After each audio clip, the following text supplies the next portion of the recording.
morning class. So today we are going to discuss about meteors.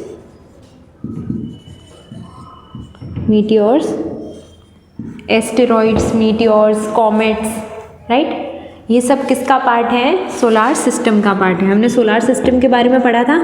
Solar system में सन आता है ना, planets आते हैं, उनके मून्स आते हैं, कॉमेट्स, मीटियोर, है ना, एस्टेरॉइड्स, ये सारी चीज़ें सोलार सिस्टम का पार्ट है. जिसमें से हमने सन के बारे में पढ़ा था. सन एक स्टार की तरह होता है ना, जिसकी अपनी हीट और लाइट होती है. फिर उसके कुछ प्लैनेट्स होते हैं जो उसके चारों तरफ रिवॉल्व करते रहते हैं. उसमें से हमारा अर्थ भी एक प्लैनेट है, और उन प्लैनेट्स के भी अपने अपने मून्स होते हैं. जो वो मून्स होते हैं वो उस प्लैनेट के चारों ओर चक्कर लगाते रहते हैं, है ना. अब उसके बाद में है एस्टेरॉइड्स. उसके बाद में क्या है? एस्टेरॉइड. एस्टेरॉइड क्या होता है? A belt of broken rocks and debris of the probably exploded planet lies in between Mars and Jupiter. These relatively small rocky bodies are called asteroid. They vary in size, and largest asteroid is Ceres, having an approximately diameter of 700 kilometre.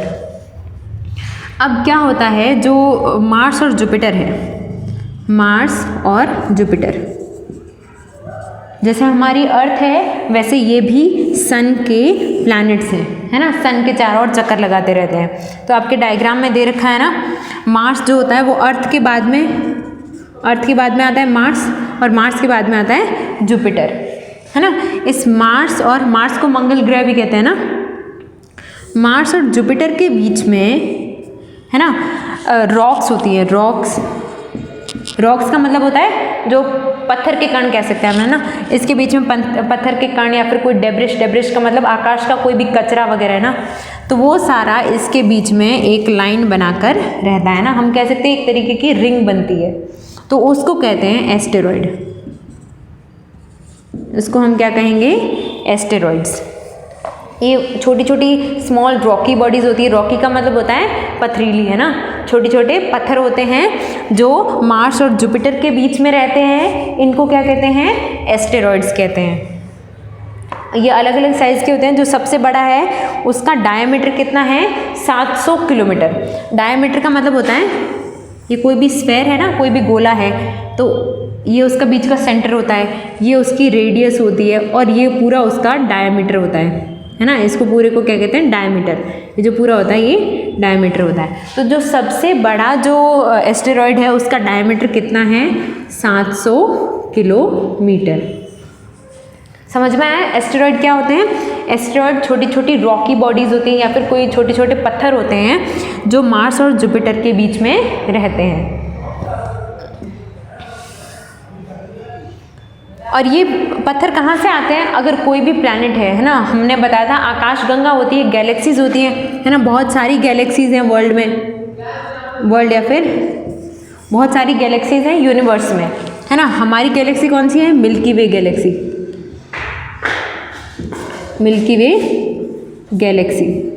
अब उस milky वे Galaxy में और भी कई सारे planets होते हैं ना. बहुत सारे प्लैनेट, जैसे हमारे सोलार सिस्टम के प्लैनेट्स हैं वैसे और भी बहुत सारे प्लैनेट्स हैं, है ना. अगर कोई प्लैनेट फूट जाता है, कोई किसी में ब्लास्ट हो जाता है, तो उसके जो पत्थर होते हैं छोटे छोटे, उनको वो यहाँ पर आकर इकट्ठा हो जाते हैं. उनको कहते हैं एस्टेरॉइड, छोटे छोटे रॉकी बॉडीज़. फिर है मीटियोर्स. मीटियोर का मतलब होता है टूटता तारा, है ना. जिसको हम टूटता तारा कहते हैं उसी को कहते हैं meteors. You must have been seen bright streak of light flashing in the night sky for a few moment. हमने कई बार रात को देखा है कि एक फ्लैशी लाइट जा रही होती है, जिसको हम टूटता तारा कहते हैं. वो एक्चुअली कोई टूटता तारा नहीं होता है. What we call this shooting star, है ना. शूटिंग स्टार या फिर टूटता हुआ तारा कहते हैं जिसको. But these are in fact broken pieces that separate from asteroid. अब ये जो एस्टेरॉइड्स हैं, है ना, एस्टेरॉइड अलग अलग साइज़ के होते हैं. अब कई बार क्या होता है, ये एस्टेरॉइड किससे टूट कर बनते हैं? प्लैनेट से. ग्रह, है ना, ग्रह टूट कर एस्टेरॉइड बनाते हैं, है ना. ये जो बड़े बड़े प्लैनेट्स होते हैं ये टूट कर बनते हैं एस्टेरॉइड. और जब ये एस्टेरॉइड टूटते हैं तो उससे बनते हैं मीटियोर्स या फिर shooting star.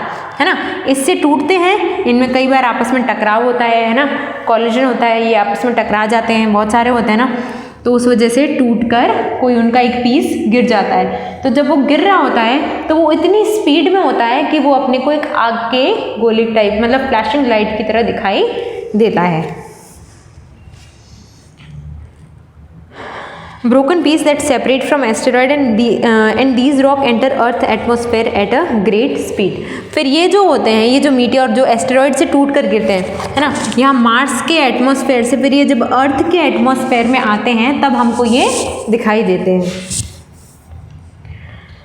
Due to the friction with atmospheric dust and gases most of these rocks burn out completely.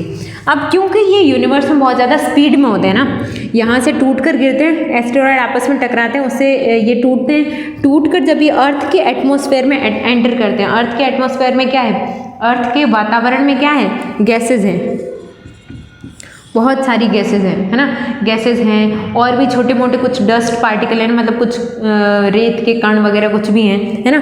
तो ये जब मीटियोर जब इनके बीच में से होकर गुजरते हैं तब क्या होता है, ये जलना शुरू हो जाते हैं। ये जो मीटियोर होते हैं ये कैसे हो जाते हैं, जलना शुरू हो जाते हैं और धरती पर आते आते कभी कभार ये पूरी तरीके से जल जाते हैं।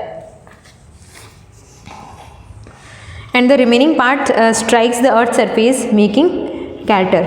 और कई बार क्या होता है, कई बार पूरी तरीके से नहीं जल पाते हैं ना, पूरी तरीके से नहीं जल पाते, जब अर्थ पर गिरते हैं तो वहाँ पर क्या कर देते हैं, गड्ढा कर देते हैं, अर्थ पर क्या कर देते हैं, गड्ढा कर देते हैं, उस गड्ढे को क्या कहते हैं, craters. These part of meteor that hit the earth are called meteorites. और ये जो इनका पार्ट बच गया है ना, इसको कहेंगे, जो अर्थ जो पूरी तरीके से जलता हुआ आ रहा है उसको कहेंगे मीटियोर, और जो पार्ट बचकर धरती पर गिर जाता है उसको कहते हैं मीटियोराइट्स। उसको क्या कहते हैं, meteorites. The largest one two have hit the earth is the state of Arizona. जिसने अभी तक सबसे बड़ा जो मीटियोराइट कौन सा है जिसने अर्थ को हिट किया है, उसका नाम है एरिजोना, जिसने यूएसए में हिट किया है ना, अमेरिका में गिरा था और उसका नाम क्या है, Arizona. The crater created is 200 metre across and 170 deep. जो इसने गड्ढा बनाया था, है ना, वो गड्ढा कितना गहरा था, 700 है ना, 170 डीप, 170 मीटर गहरा, है ना, 170 मीटर गहरा गड्ढा बना दिया था और 1200 मीटर चौड़ा गहरा गड्ढा बना दिया ना। कार्टर कितना बना था, 1200 मीटर चौड़ा और 170 मीटर गहरा। कहाँ पर बना था, यूएसए में। तो समझ में आया ना कि मीटियोर्स क्या होते हैं, मीटियोर ये जो एस्टेरॉइड्स होते हैं, एस्टेरॉइड का मतलब होता है प्लैनेट से टूटा हुआ हिस्सा, है ना। कई बार यूनिवर्स में बहुत सारी ऐसी हरकतें होती रहती हैं, जैसे आपस में प्लैनेट्स टकराते रहते हैं, है ना। पूरे वर्ल्ड में बहुत सारे प्लैनेट हैं, जैसे हमारे सोलार सिस्टम में 8 प्लैनेट हैं, वैसे पूरे वर्ल्ड में बहुत सारे प्लैनेट्स हैं। अब कई बार क्या होता है, कोई प्लैनेट आपस में टकरा जाते हैं, और जब प्लैनेट आपस में टकराते हैं तो उनमें से कुछ हिस्सा टूट कर नीचे गिर जाता है ना, इधर उधर जाने लगता है। अब जब इधर उधर जाने लगता है तो इन प्लैनेट्स का कुछ टूटा हुआ हिस्सा मार्स और जुपिटर के बीच में आ गया है ना। तो ये जो टूटे हुए रॉकी हिस्से हैं, जो पत्थर हैं छोटे छोटे, इनको क्या कहेंगे हम, एस्टेरॉइड्स कहेंगे। अब ये पत्थर छोटे भी हो सकते हैं, बड़े भी हो सकते हैं, है ना। जैसे जो सबसे बड़ा पत्थर है वो 700 किलोमीटर डायमीटर का है।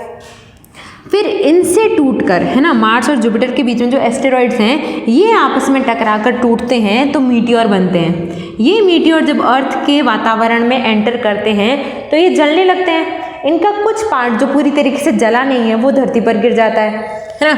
और जब धरती पर गिरता है तो क्या बनता है, कार्टर बनता है। कार्टर का मतलब कि गड्ढा, है ना। और जब ये धरती पर गिर जाते हैं, जो रिमेनिंग पार्ट जो धरती पर गिरा है उसको क्या कहेंगे, मीटियोराइट्स, है ना, मीटियोराइट्स कहेंगे। और जो अभी तक सबसे बड़ा गिरा है वो उसने कितना गड्ढा बनाया, 170 मीटर गहरा गड्ढा और 1200 मीटर चौड़ा गड्ढा। कहाँ पर गिरा है ये, यूएसए में। उसका नाम क्या है, एरिजोना। फिर है comets. Comet are ball of dust, ice particle and frozen gases that revolve around the sun. When they come closer to the sun in their highly elliptical orbit, they vaporize and form a long tail, which could be as long as 1 million kilometer. The most famous of these is the Halley's comet and which is visible from Earth every 76 years. It will appear next in the year 2062. अब comet का मतलब क्या होता है? Ball of dust, ice particle and frozen gases. अब हमारा जो universe है ना, यूनिवर्स में बहुत सारी गैसेस हैं, है ना, बहुत सारा डस्ट है। डस्ट का मतलब कचरा है ना, कचरे का मतलब होता है जिसमें पत्थर हो, है ना, मिट्टी हो, उसको कहेंगे डस्ट। तो वो डस्ट पार्टिकल मिलकर, आइस पार्टिकल मिलकर और फ्रोजन, फ्रोजन का मतलब होता है जमी हुई गैसेस, है ना, डस्ट, आइस और फ्रोजन गैसेस, ये तीनों चीज़ें मिलकर एक बॉल बनाते हैं। ये तीनों चीज़ें मिलकर एक बॉल बनाते हैं, इसको कहते हैं कॉमेट। जब ये कॉमेट सन की तरफ बढ़ता है ना, सन कैसा है? फ्रोजन का मतलब जमी हुई गैसेस, है ना, जमी गैसेस,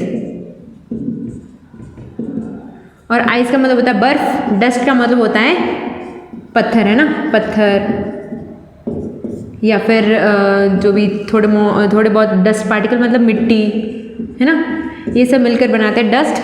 तो पत्थर, मिट्टी, बर्फ, जमी हुई गैसेस, ये सब मिलकर एक बॉल बनती है, उस बॉल को कॉमेट कहते हैं ना। जब ये कॉमेट होता है, जब ये बॉल होती है, ये बॉल जब सन की तरफ जाती है, सन कैसा है? गर्म है, सन कैसा है? हॉट।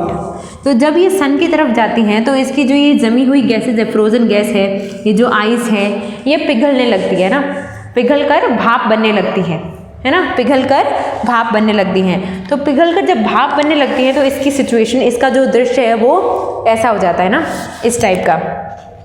पीछे एक टेल बनाना शुरू कर देते हैं, ये आगे की तरफ बॉल है, पीछे एक टेल है ना, जिसमें धुआं है, जो कि इसकी ये जो बर्फ है या फिर इसकी जो गैसेस हैं वो पिघल कर वो भाप की तरह पीछे उड़ रही हैं, है ना। तो इसको कहेंगे कॉमेट। और the most famous of these is the Halley comet, है ना। हमारी जो हमको दिखाई देता है उसमें सबसे फेमस कौन सा कॉमेट है? हेली कॉमेट है, जो हर 76 साल के बाद में दिखाई देता है। अब वापस कब दिखाई देगा? 2062 में। Satellites are the celestial body which revolve around the planet. They do not have heat or light of their own like planets, and they reflect the light of sun. Various planets have different number of satellite. अब satellite का मतलब वही है ना, जैसे हमारी अर्थ का मतलब अर्थ का सैटेलाइट है मून। अर्थ का सैटेलाइट क्या है? मून, है ना। सैटेलाइट का मतलब होता है ऐसी सेलेस्टियल बॉडी। सेलेस्टियल बॉडी वही जो हमारे ब्रह्मांड में जितनी भी बॉडीज़ हैं, है ना, मैंने बताया था यूनिवर्स में जितनी भी बॉडीज़ हैं उनको हम क्या कहेंगे? Celestial bodies. चाहे वो प्लैनेट हो, चाहे वो स्टार हो, चाहे वो कुछ भी हो ना, सन है, प्लैनेट्स हैं, स्टार्स हैं, मीटियोर्स हैं, एस्टेरॉइड्स हैं, इन सब को क्या कहेंगे? Celestial body. अब वो सेलेस्टियल बॉडी जो किसी भी प्लैनेट के चारों ओर रिवॉल्व करती है ना, जैसे अर्थ जो है वो सन के चारों ओर रिवॉल्व करती है, तो अर्थ क्या है? एक प्लैनेट है। अब अर्थ के चारों ओर जो रिवॉल्व करेगा उसको हम कहेंगे उसका सैटेलाइट। अर्थ का सैटेलाइट कौन है? मून। वैसे ही जितने भी प्लैनेट्स हैं उनके सबके अपने अलग अलग सैटेलाइट्स होते हैं जो उनके चारों ओर चक्कर लगाने का काम करते हैं, है ना। तो जो प्लैनेट्स के चारों ओर जो सेलेस्टियल बॉडी चक्कर लगाती है उसको क्या कहते हैं? सैटेलाइट्स, है ना। जो प्लैनेट के चारों ओर चक्कर लगाती है उसको क्या कहेंगे? सैटेलाइट्स। और मून अर्थ का क्या है? सैटेलाइट है। The Earth is a unique planet in the solar system because it is only one to support life. This is because of the following reason. तो अर्थ एक बहुत ही important planet of solar system है क्योंकि यहाँ पर ही life possible है और किसी जगह लाइफ पॉसिबल नहीं है। About 3/4 of the Earth surface is covered with water. It is hence called as a blue planet. अब जो अर्थ है, अर्थ का 75% जो एरिया है वो सारा पानी से भरा हुआ है ना, जहाँ पर महासागर भरे हुए हैं, है ना। तो इसीलिए इसको ब्लू प्लैनेट भी कहते हैं क्योंकि यहाँ पर पानी ही पानी है। The atmosphere of Earth has a sufficient oxygen which we need to breathe. The atmosphere keep the surface temperature moderate and the bearable to all life forms on the Earth. अब हम अर्थ पर क्यों रह पाते हैं? क्योंकि हमको यहाँ पर रहने की कंडीशन मिल रही है, हमको सांस लेने के लिए ऑक्सीजन मिल रही है, हमको पानी पीने के लिए मिल रहा है, हमको खाना खाने के लिए मिल रहा है। तो ये सारी जो चीज़ें हैं ये सिर्फ अर्थ पर ही पॉसिबल हैं, है ना। यहाँ का टेम्परेचर भी बहुत ज़्यादा हाई नहीं होता है ना। अगर यहाँ जैसे सन पर है, सन पर तो हम नहीं रह सकते ना, क्योंकि वहाँ का टेम्परेचर बहुत ही ज़्यादा हाई है। तो अर्थ का टेम्परेचर भी हमारे रहने लायक है, यहाँ पर गैसेस भी हमारे रहने लायक है ना। तो यहाँ की जो कंडीशन है वो लाइफ को सपोर्ट करती है। The other gases present in the atmosphere are vital for life on the earth. For example ozone protect us from the harmful ultraviolet rays of the sun. अब sun पर oxygen के अलावा और भी बहुत सारी गैसेज हैं, है ना। जैसे कार्बन डाइऑक्साइड है, तो कार्बन डाइऑक्साइड से क्या रहते हैं, प्लांट्स बने रहते हैं। प्लांट्स के लिए कार्बन डाइऑक्साइड इज इम्पॉर्टेंट, है ना। तो ये सारी जो चीज़ें हैं, ये जो अलग अलग तरीके की गैसेस हैं। और जो हमारा अर्थ है, हमारी अर्थ पर एक, ये हमारी अर्थ है ना, अर्थ पर एक ओजोन लेयर बनी हुई है। क्या बनी हुई है? ओजोन O3 की एक लेयर बनी हुई है, जो क्या करती है, सन की जो अल्ट्रा वायलेट रे आती है ना, अल्ट्रा वायलेट जो रेज आती हैं, उन रेज को अर्थ के अंदर, इस लेयर के अंदर नहीं आने देती है ना, उनको वापस भेज देती हैं। ये जो ओजोन लेयर है ये क्या करती है, सन की अल्ट्रा वायलेट रेज को अर्थ के अंदर नहीं आने देती है ना। तो इसलिए भी हमारी लाइफ में, हमारे यहाँ पर टेम्परेचर ठीक रहता है ना, इसलिए भी हम इजीली यहाँ पर सरवाइव कर पाते हैं। दूसरे प्लैनेट्स पर अर्थ की अल्ट्रा वायलेट रेज सीधी जाती हैं, जिसकी वजह से वहाँ पर रहना बहुत ही मुश्किल है। The earth surface has a soil that support plant life and many other form of life. अब अर्थ पर सॉइल भी है ना। अर्थ पर क्या है? सॉइल है। सॉइल से क्या होते हैं? प्लांट्स उगते हैं। प्लांट्स को हम खाते हैं, है ना। प्लांट से ही सारी फसलें होती हैं, प्लांट से फ्रूट आते हैं। तो ये सारी चीज़ें हमको प्लांट से मिलती हैं। और प्लांट कहाँ से आते हैं? सॉइल से, है ना। तो यहाँ पर एक लाइफ सपोर्टिंग सॉइल सिस्टम भी है। अब मून एंड इट्स फेजेस, तो ये हम कल करेंगे।